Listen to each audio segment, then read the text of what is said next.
Les marchés financiers rougissent aujourd'hui à la suite des nouvelles menaces de l'administration Trump. Pierre-Olivier Zappa, le président américain, menace la Chine de nouvelles taxes douanières. Et Julie, c'est le président américain lui-même qui est en train de semer la pagaille sur les principales places boursières.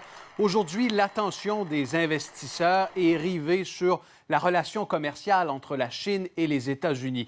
Vous allez le constater d'emblée, les principaux indices ont viré au rouge ce matin. Le Dow Jones, à l'ouverture, a perdu plus de 450 points. On voit que la situation s'est légèrement redressée depuis 9h30 ce matin.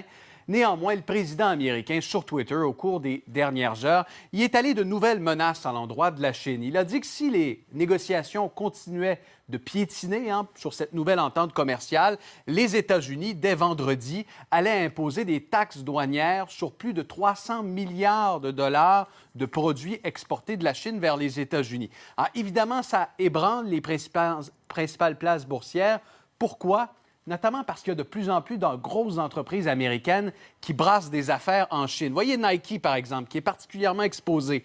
3,5 milliards de chiffre d'affaires en Chine, 10 de son chiffre total global. 144 000 employés. Le titre a perdu presque 3 de sa valeur depuis le début de la journée. Apple, c'est un autre titre qui est très exposé aux soubresauts de la relation Chine-États-Unis. 52 milliards de ventes l'an dernier en Chine, 20 du chiffre d'affaires total, 50 Apple Store, donc 10 du nombre de magasins au monde. Le titre de Apple a donc perdu plus de 2 de sa valeur. Voilà pourquoi, cette semaine, on va surveiller cet échange, cette passe d'armes entre la Chine et les États-Unis qui doivent continuer de négocier au cours des prochains jours. On va surveiller ça. Merci. Il n'y a pas de quoi.